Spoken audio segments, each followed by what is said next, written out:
Good morning, everybody, and welcome to this morning's Job Train How talent session. I'm Giles, your host for today's session. Absolutely delighted to be joined by Keith from Recite. We'll do some intros in a minute. So pleased that so many of you could join us this morning. It's certainly been a really popular session as we delve into inclusive recruitment for 2025. Before I get started, can I just check that everybody who has joined us on Crowdcast can see and hear me okay? If you could pop something into the chat, that would be amazing. And I believe we're also live on LinkedIn this morning as well. Yes, we are. So welcome to anybody that's joining us on LinkedIn Live right now. Brill, people can hear us. Good, fantastic. So we want this session, as we do with all of these sessions, to be interactive. These sessions we put on for you to inform and educate and share insights and whatnot. So if you have any questions at all, do feel free to either pop them in the chat, or there is actually an ask questions area as well. So as Keith and I go through this session this morning, we will answer any and all of your questions. We'll do our best. So now we can hear us. Let's get started. Keith, welcome. Thank you so much for your time, and thank you for joining us this morning. My pleasure. Everybody here, do you want to give us a little introduction to you? Yes. So my name's Keith. I work for Recite. I've been with Recite for 8 years now. My role with Recite is very much to work with clients, understand their aspirations around online inclusion and accessibility, and present obviously the work we do and the technology that we provide to get them there. Just to give a bit of further background context, I spent a good 12 years in recruitment myself. Frontline, mainly agency, did some in-house work as well, head of talent for a large brand printing company. So I understand the needs and the demands of both the recruiter and of the talent themselves as well, having been a candidate myself over the time. So yes, really excited to talk about this today with you and hopefully answer some of your questions as well if we can. Bro, thank you so much. Oh, Beverly, good. So Beverly couldn't hear anything, but she can now, so that's good. Beverly, welcome this morning. So if we just start with, Keith, why is inclusivity when it comes to recruitment really important? I could bet both in terms of recruitment, but also as an organisation. Yeah, so it's massively important because inclusion drives the level of diversity that you have within your organisation. It gives people the ability and the power to be able to engage with you and be able to apply for roles and be able to kind of get in touch with you and inquire about careers with you as an organisation. If we look at it purely from a talent perspective. How vital inclusion is, I guess, to each organisation, it depends on how diverse you want to be. And a lot of that can be led certainly by the SLT, by your leadership team, how you want diversity to sit within your employer brand. I mean, I speak to employers and clients all the time. It seems to be a real priority, which leads me to believe that most, if not all, employers in the modern day, certainly 2025 and beyond, want to be inclusive as possible. They want to allow and attract and retain a very diverse talent pool, I'd imagine. And that, I guess, is why it's important for an employer brand in terms of, but how do you best sort of go around communicating that? I mean, I guess it's I think everybody recognises that accessibility inclusion is really, really important.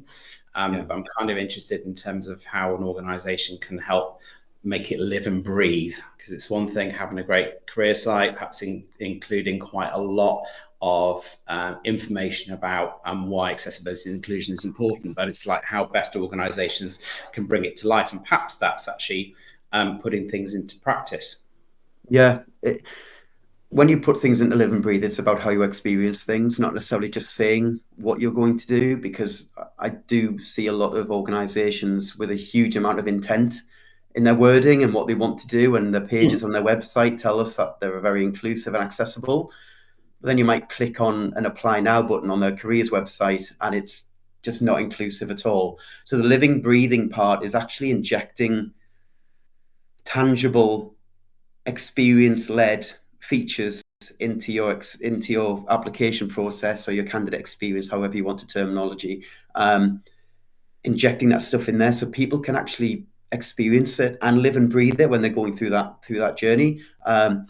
Then I guess that gives you the full confidence and right to go out and promote the fact that you are being inclusive and accessible, because that will only take you so far. It'll be great in a conversation that you deem yourself to be inclusive and accessible, but if the feedback then starts coming through, candidates aren't being able to get through to a certain stage of the application process.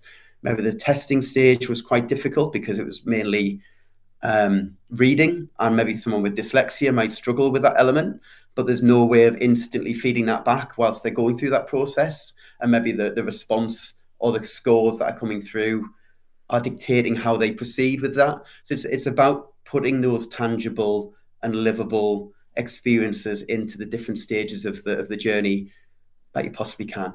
And a lot of this, it starts with planning. It's not just about doing something because you think it's the right thing to do. It's really important, and I talk a lot of about this to clients, even when they're considering using Recite Me, because not all the time, we won't always be the right thing to do. We want clients to be able to plan what they want to achieve, understand what they want to achieve from an employer brand point of view, how inclusive they want to be, why diversity will impact them in a positive way, and then what technology will help them get there. And let's look at what you've got so far, where it's sitting, and then where they want to be, and then we can work out the journey from there and how we can help them from that point of view. Brilliant. Yeah, we might delve into technology in a short while. Yes. Just before we do, so obviously we've been working with Recite Me for actually probably about the same time now. I think about 8 years. Probably about 7-8 years, yeah, I'd imagine. And back then, in terms of 8 years ago, it was certainly a bit of a process of education for us as a recruitment software provider. And we first of all wanted to make sure that our candidate experience, the one that we deliver for our customers, was accessible. But then we got to understand a little bit more about going way beyond that and actually being inclusive. So for everybody here, can you draw a distinction between, or explain the difference between, let's say, an accessible website or an accessible candidate experience and an inclusive one? Because there is quite a marked distinction between the two. There is, yeah. Whenever I speak to a client, it's always really important to distinguish between the two of those, because there will be a lot of people who say, well, we're being accessible already, and it might be the fact that they've got a Google Translate drop-down option in their website, and to them that is them being inclusive or accessible. Being accessible in your website probably involves quite a bit more work and a little bit more consideration, because it comes down to the actual build of your website. There are legalities around this and levels of compliance that you meet. There are, and a lot of this might be new to a lot of the audience, but WCAG, so Web Content Accessibility Guidelines. These are the guidelines, a bit of education for you. These are the guidelines that developers will work towards when they're building accessibility into your website. And they're managed up 3 levels: 1 at A, AA, AAA. Single A is must do. And this includes careers websites as well, quite importantly. Single A is the must do stuff. That's just things that should be embedded into your website that will allow assistive technology to enhance the experience for the user that is accessing your website. AA is the should do. These are the levels where most people are now aspiring to be. And this is the stuff you should be doing in this day and age. AAA is more of the nice to have. You're not going to be knocked down too much if you're not having it, but it's great if you do. So the accessibility piece is about having that website that is built in a way that welcomes assistive technology and allows the user to access it. Inclusivity and inclusion with a website, it's about, the way I word it, it's about the user experience. And it's about making sure that the content that you are providing is inclusive to the individual. And the way you can do that is by making it personable. And the way you make it personable is by giving people options. Because I can guarantee you could get, even if we look at dyslexia alone, you could get 5 people in a room who are all dyslexic. And I can guarantee sometimes I've got dyslexic colleagues and friends, what their settings would be very different between the 5 of them. So the color contrast, font sizes, how imagery affects the way they process information, motion graphics, all that kind of stuff. it will all be different. So actually inclusion for us is providing the ability for an individual to personalize the way they view content on the page that works for them and their needs. Hope That's really helpful. clarifies it. Yeah. So in summary, if you have an accessible website, it's more readily readable by you've got assistive technology, but anybody that may have some form of a disability may use bits of tech, bits of kit, bits of software in order to help them to read and understand what's included on a website. So that's kind of accessibility. And even within that, I know you've got sort of you've got AA and AAA, but there's varying degrees in terms of compliance. I know that we've just gone through a process with Shore Trust, and even though we work with you guys, we wanted to make sure that our candidate experience was fully accessible. And we actually, rather than you can have some automated tools that can read your website and give you some recommendations to where things may need to be changed. We had a full audit done of the whole of our candidate experience, but that included people with varying disabilities actually going through and actually practically testing it and basically trying to find all barriers, all those kinds of things. So that's accessibility. But inclusion actually goes beyond that in terms of providing a lot of the tools, perhaps even sometimes to replace the assistive technology. So it just sits there on the site that helps all manner of people to more readily read, understand, consume, and use your website. Yeah. And we do get, one of the most common questions I've had over 8 years is, surely if somebody needs assistive technology, they'll already have it. And it's probably one of the biggest myths that exist out there when it comes to this topic. Because we're adding the toolbar to the website, we're basically promoting the idea that anybody might need to use this toolbar, not somebody who is necessarily just diagnosed with a condition or a barrier or is aware of a barrier. They may not even be diagnosed with dyslexia, but find themselves struggling with a website for some reason. So the idea behind the tool, the idea around making a website inclusive is that we want it to be accessible to anybody. And it might just be somebody who's left their reading glasses at home and really struggles with small text on a website. It might be somebody who is quite severely dyslexic but doesn't have their own assistive technology. It's expensive equipment, it's expensive technology. And the reason why Recite specifically exists is Ross, our MD, is dyslexic himself. And he found having one license of one piece of assistive technology quite limiting because it was only on one computer. So whenever he moved in anywhere else, or he wanted to use a different device or whatever else it may be, he didn't have that technology anymore. So he was kind of back at square one. We're actually having something like Recite or something similar on a website, making it inclusive. You can access it on your phone, your tablet, your laptop, your desktop. You can access it abroad. You can access it at home, on your holiday, wherever you are. Because it's embedded on a website, it's always there. So it's like a friend that will keep coming back to you because you're accessing that particular website. So tell me, how does the toolbar work? Because for everybody here, perhaps he hasn't had any experience of either assistive technology or what you do. Explain what Recite does. So again, kind of covered a little bit of it there. So it is a toolbar. The toolbar itself, Recite toolbar, sits within your website. It doesn't launch automatically. It's there for people who need it. We don't want to confuse people or overload people who don't need the assistive technology. So you would simply create a button for your website, which would typically have accessibility tools or accessibility help. We've had some clients go with listen and translate. It depends on, I guess some clients have a real focus around why they're adding the toolbar. Some have language as one of their main. I mean, I work with a lot of councils where the language side of it is really important to them. The neurodiverse and the visual impairment stuff is great, but actually that they have a real audience that need to have that translation piece in play. And once you launch it, it creates, again, the ability for an individual to go in and pick and choose how they perceive that content and how they view it. So it's things like a screen reader, so you can switch to Audible if you want to. If you find the reading really challenging and you just want to listen to the website, you can do that. You can change fonts, colors, obviously a big part of inclusion and accessibility. So you can change the background color, the foreground color of the text. You can even change the cursor size of your mouse. I mean, I don't know about anybody else, but I don't know how many hours I spend a day trying to find where my mouse is on one of my screens. So actually enlarging that mouse pointer again, it's such a little tweak, but to some individuals, that might just make their journey on that website, specifically a careers website, just a little bit quicker and a little bit easier because they're able to navigate a little bit better with the pointer on the page. Language is obviously a big part of it. So 130 languages, half of them have a voice to them because there will be a crossover of people who have English as a second language, but are also dyslexic or colorblind or have a visual impairment. And I guess a good point to make there is there will be a lot of people who have English as a second language who can speak English quite well. So the speaking part isn't the main concern with the toolbar.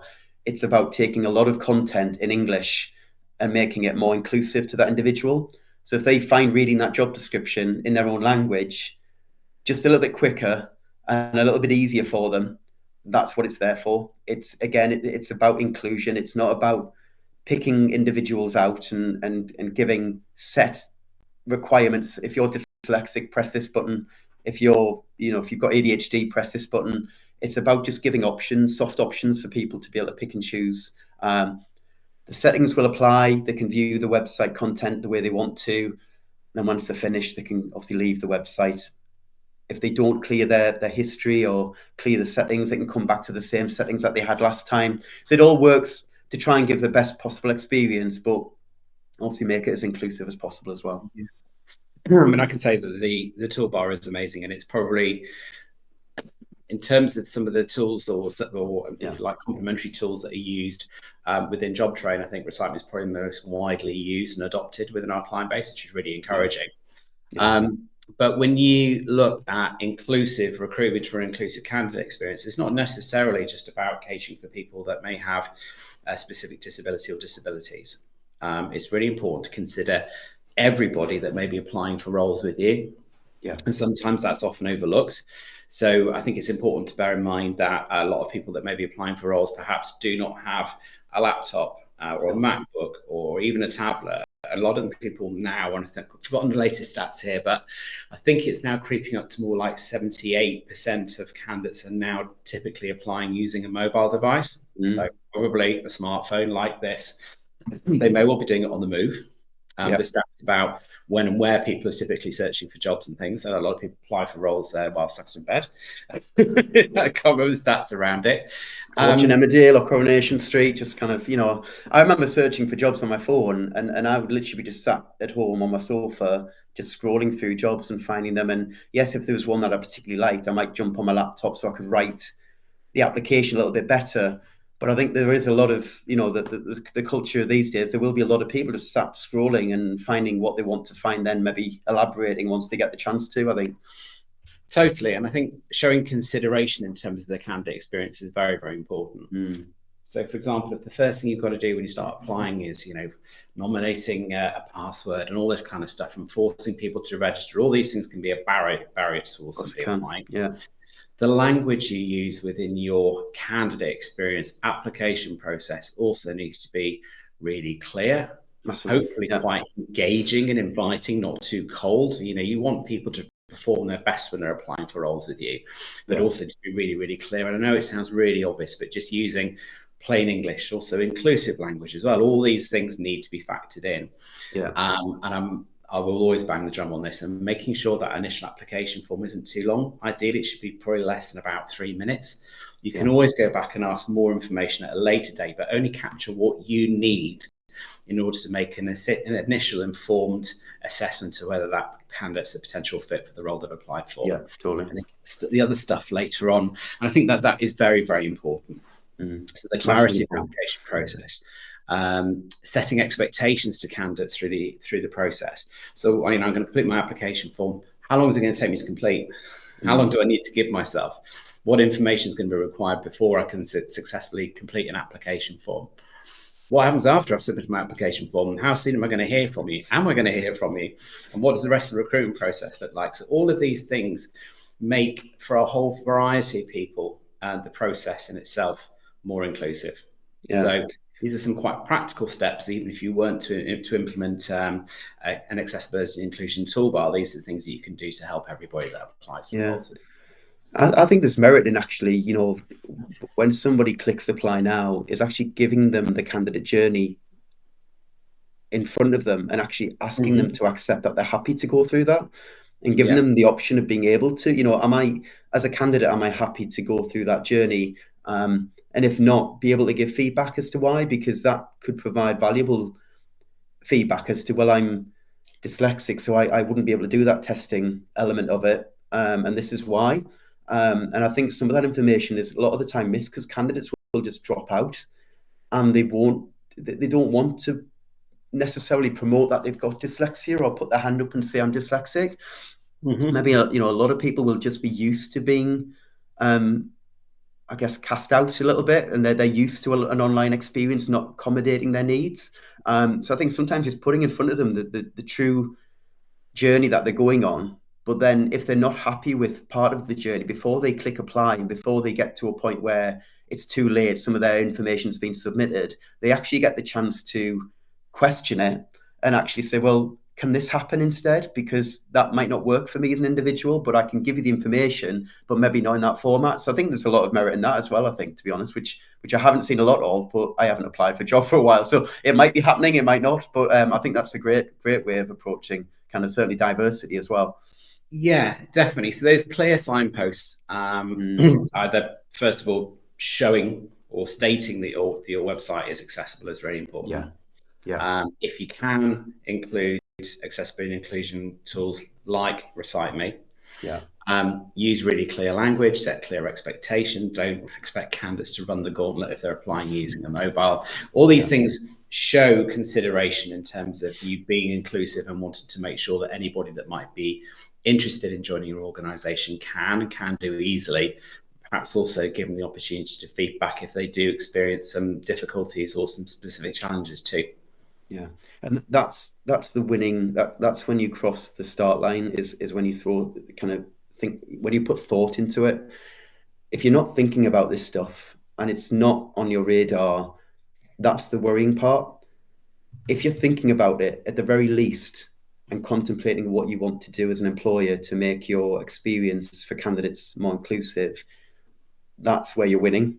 It just then takes a little bit more to then start preparing, planning, researching, understanding what you want to achieve, what you want the candidates to experience, and then look at tools like Recite, but other tools that offer video interviewing or kind of interactive tests and things like that, that maybe take it away from the whole cold hard piece of paper type written test that we would all expect from yonder age. But yes, I think the thought part of it is a really important point to make, is at least if you start thinking about it and start exploring, that's when the doors will start to open and things will start to happen, I guess, from a diversity point of view.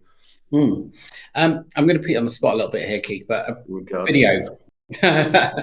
There's always a lot of debate around the use of video, either as part of the application experience or post that as part of the assessment and interviewing experience. From what you know and understand, what are the pros and cons around using video?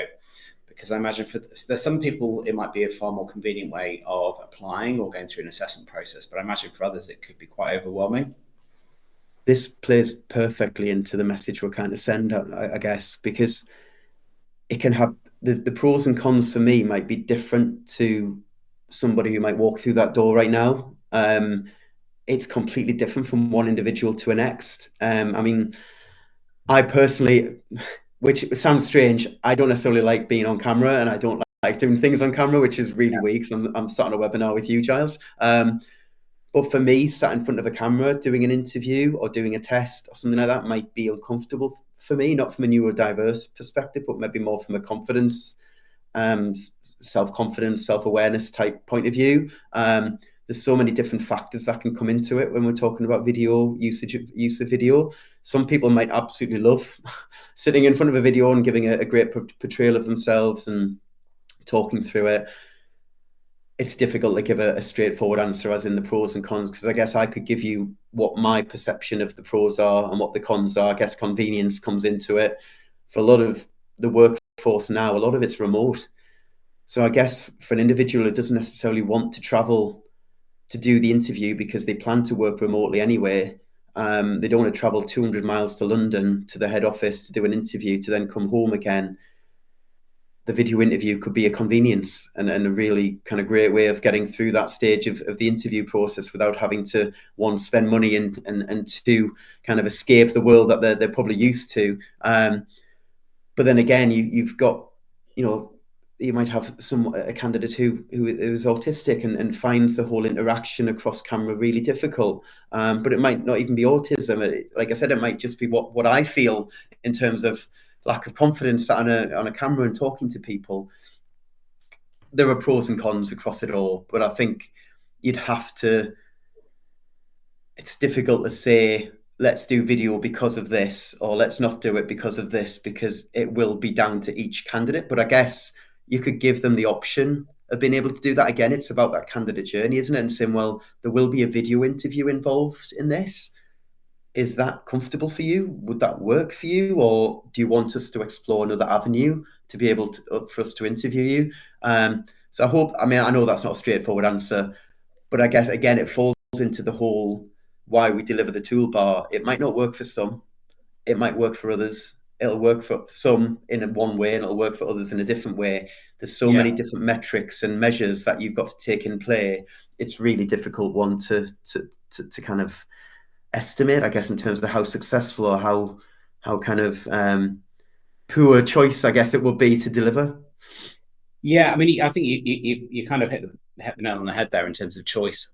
Wherever possible, if you think that a part of your recruitment process could potentially present a challenge for some groups of people, wherever you can, see if you can put forward alternative options, or ask them to indicate whether that is okay for them, or they would like totally. Other considerations to be made as part of the assessment process. Yeah, it's about, I think confidence comes from empowerment, and I think if you put choice in the path of a candidate, I think that gives them a level of empowerment that they're actually, because I remember, again, I haven't been through an interview process a long time, but you kind of feel in the clutches of the company that you go into interview with a little bit, and you feel like you haven't really got a lot of control because you feel like you're trying to prove yourself to them. But I think little things like this can balance it out a little bit more, kind of giving candidates the awareness that they do have a level of empowerment around what the journey might look like. Naturally, as a company, you want to get that information from them, but surely giving the candidate the option of being able to do it in a way that they do it best will only benefit you as an employer, because you're getting that information in the best possible way.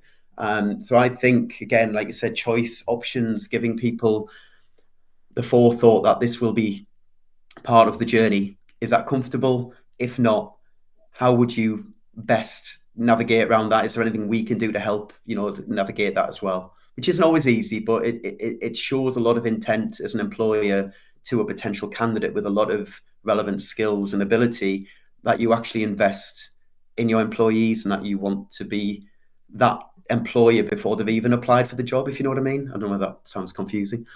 Yeah, no, totally. And I think it's an important thing to consider if you have career site content, or even a career site, or even if you don't, perhaps including some of this information within a job advert. So making it really clear from the outset that you are an inclusive employer, that you do want to present people with choice, or if they have specific requirements that they're able to communicate those and that they'll be considered. So I think that's really important.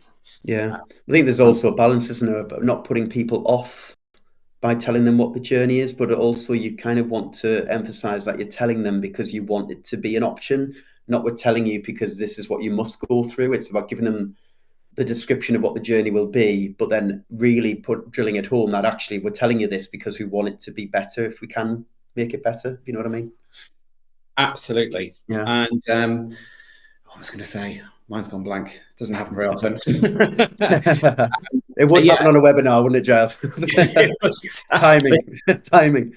But yeah, I mean, I think overall, it's just showing that consideration through the whole process. And the more you can communicate the fact that you are mindful of inclusion right at the outset, it's going to actually invite more people to your organization. People are going to feel more comfortable, more at ease. And ultimately, as you said, Keith, during the recruitment process itself, we all want people to feel that they've got the ability to perform. I think too often people go through an interview or a recruitment process, and obviously it's quite nerve-wracking, so there's quite a lot at stake.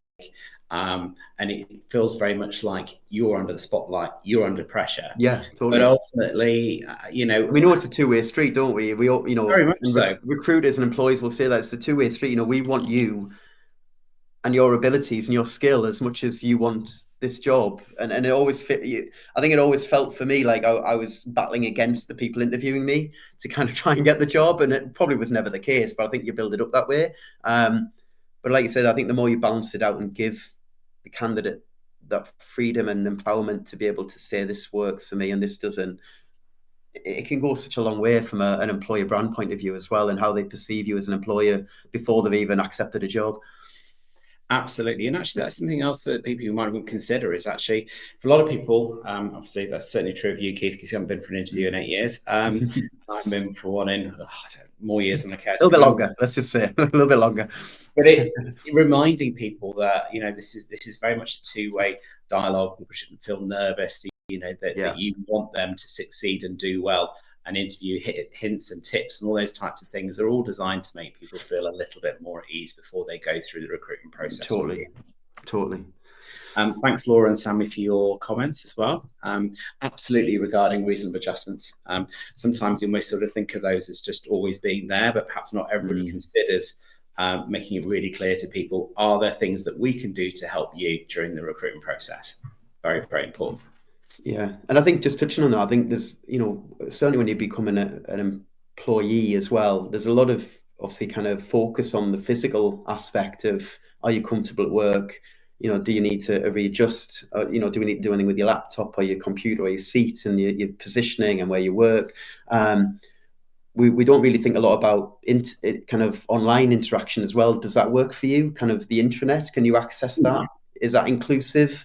If you want to apply for a job internally, is the internal job application process inclusive for you as well? So I think that reasonable adjustment thing has to cross over more into the digital space as much as it does the physical aspect of it as well. Yeah, totally. So we've talked about a little bit about accessibility, then assistive technology. We've talked about the candidate experience and the recruitment process experience and how that can be made inclusive. So we've got a lot there. But what are the risks if you aren't doing or you simply don't prioritize inclusivity? I mean, let's start with just simply being left behind. I speak to so many employers who are focused on inclusion, being a very accessible employer, making the candidate and employee experience as positive and as personable as possible. I think if you stop, with anything, it doesn't have to be inclusion, but if you stop focusing on something and just let it ride and don't keep up with other trends and organizations that are doing the same thing, especially if your direct competitors are doing something a little bit different, you can be left behind, and candidates will leave you behind as well, and they'll go on to work for other companies and they'll get the benefits of those skills and ability. So I think, a legacy employer with dated and inadequate processes and experiences is a huge risk. Nobody wants to be that at all. I think alienating strong talent across all levels of roles within the business, and we're talking from entry level to board level. I'd like to think people aren't, in the thought process that people at board level don't have neurodiverse conditions and certain levels of barriers. I mean, our MD and owner, Ross, is dyslexic himself. If we look at legacy kind of, business successes like Richard Branson, he was dyslexic, which led him into his own entrepreneurship and kind of exploring other avenues. There will be all kind of roles within the company that you'll be recruiting for that will attract talent who are neurodiverse or have visual impairments, need some kind of level of support. So not keeping up with inclusion will alienate some really strong talent over the years. I guess the positive is that you will never know, but is that a positive? The real positive would be to attract this talent and be able to keep them and have them affect your business in a positive way. We don't want to be losing candidates to competitors or to other organizations. I think enhanced challenges around meeting business targets. You could be missing good salespeople, people who might really drive the business forward. So that is a risk, kind of losing particular talent around that area and not meeting the actual overall business targets that are set. But also there's other targets you've got to think about. Recruitment. You might, the company might set certain recruitment targets around diversity, and how they want that to be met. And again, if you're not making your application process inclusive, you're shutting the door. The door is only ajar slightly. The more inclusive it gets, the wider the door opens. So the more people will come through the application process. And that's what you've got to think about at every stage of the journey. From the careers part of it, the careers website, to the applicant tracking system, to an LMS, to an intranet. The more open it is, the more people will come through it, because you are literally opening that door to a wider range of people. So to meet those recruitment targets, just got to consider, how do we open up that application process? How do we open up the business to more diversity? And the last challenge I want to kind of mention, the targets, is diversity and culture targets. I speak to so many employees now who have D&I leads, or employ a D&I consultant, or consult with an organization who are specialists in diversity and inclusion. And they set their own targets around how they want diversity, but also how they want the culture of the business to look. So, how do we want this business to be perceived internally, externally? How do we want that experience to be from the candidate clicking apply to them becoming an employee? How do we meet those targets? What do we want to achieve? And again, it's about planning. It's about understand. Don't just set any old targets, and you need to really sit down and think about what you want to achieve as an organization, and look to do that in the right way, and work with companies like ourselves, D&I consultancies, companies like JobTrain, to make sure that you're getting the right journey in play, with regards to the candidate journey. I think reduction in creative thinking. I don't think I'm telling anybody anything new, that with neurodiversity comes another level of thinking, certainly a more creative thought process. So again, stripping the company away of that creative thinking could be really detrimental and a massive risk to the organization. And again, that could be at any level of the organization. That could be at board level, where it's really critical decisions that are being made. But it also could be somebody on a sales floor, in HR, in IT, whatever it might be. You might just make that really that little critical change to the business that might make the world difference. Overall, your candidate experience looking dated, not relevant to the modern candidate audience. I think the modern candidate audience know a lot more about diversity and inclusion than certainly past generations of employers and candidates.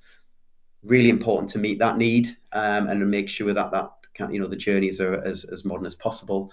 One more promise: roles being left unfilled longer than expected. You might have a really exciting opportunity that you think will be filled within a week or so. Without that door being open to a real diverse mix of candidates, might not be the case. And you might be scratching your head as to why. But again, it's just opening that door to a wider range of people with different thought processes and different ways of doing things. Might make, for you as well as an employer and as a recruiter, a much more interesting experience, because you're meeting different people with different approaches to things. And it might just change the way you recruit as well. So I'm hoping there's enough there for people to feed on in terms of risks that might kind of crop up. I really like that last point about opening your mind up as well as opening up your process to meeting a lot of very different people. Because let's face it, ultimately we all have bias, either conscious or subconscious bias as we go into things, and it's always going to exist. But the most important thing is just to simply be aware of that. But if you open your mind and your doors to seeing very different groups of potential candidates or even employees, then sometimes that can very quickly challenge your own thinking in terms of the profile or kind of person you thought you wanted to hire within your organization, within that team, within that function. And I love that idea of suddenly being challenged or suddenly being really surprised by somebody that is different, but could potentially see the role or even carry out the role in an entirely different way, because they might be diverse of thought. It's difficult at the early stage of looking at candidates, because you are typically looking at a CV a lot of the time, and what you might delve into is word searching and skill searching. and it's a shame with it. Kind of a CV will always be quite flat in that sense, because you do expect people to kind of be positive about themselves, and that's generally the rule. But it's really hard to pick on those really special skills that people might bring, with a certain kind of added element that will affect the business in a way, and it's not something that will stand out or scream out on a CV. And it's a really difficult thing to do, is to find candidates from a CV that bring that kind of special attribute. But I guess that's where making the candidate journey more inclusive, hopefully that light bulb will go off at some stage in the process. But if the journey isn't inclusive, that light bulb might never sound. God, this sounds very Jerry Springer last thought. But if that light bulb doesn't shine, you'll never spot that candidate, at all. But I think that's where the inclusive journey can help, where other parts of the application process might fall down in trying to highlight the special kind of abilities of an individual. Hope that makes sense. Yeah, totally. And something we haven't touched on, because obviously, Keith, you're from Recite Me, so we've been looking at how to help people who might be disadvantaged in some way in terms of a disability. They might be neurodiverse or what have you in terms of applying. But it's really important not to overlook a whole wider pool of talent. So these may be people that have been displaced from the workforce for some reason. They might have faced long-term illness. They may have been a stay-at-home parent. They may have been in the armed forces and then suddenly come into the world of work and maybe struggling a little bit. They may even be ex-offenders. And we touched on a little bit of this with Bridge of Hope Careers. If you're interested in finding out more, then do let us know. But there are a lot of organisations out there can actually help you to reach a whole pool of candidates you may have never previously considered. And as Harriet's saying, some roles have limited numbers of people for occupational shortages. Absolutely. But I think the more we open our mind to welcoming everybody and hopefully reaching everybody, not just the norm, then that can only be of benefit to us as organisations. Harriet goes on to say a lot of candidates are using AI to draft their submissions. Yes, they are.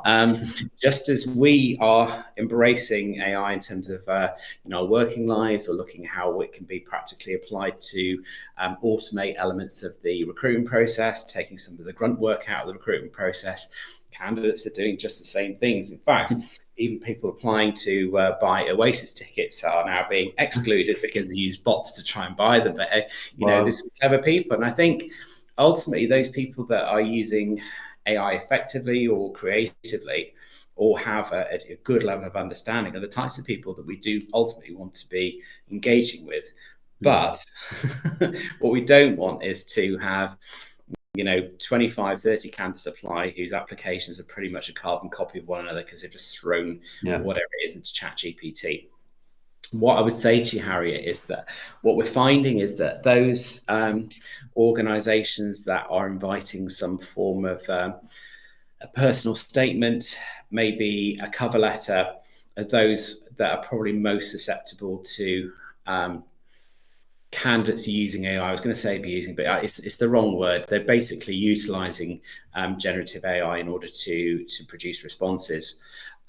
We are now very much encouraging the customers that we work with that are experiencing these types of challenges to look at using assessment forms far more effectively within the application process. And by assessment forms, I mean questionnaires.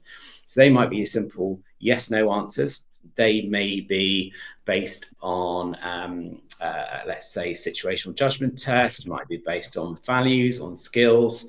All of that can be done, but AI can't be, or generative AI can't be used to try and fool or trick those questionnaires, because you'll have scores or weightings behind the responses.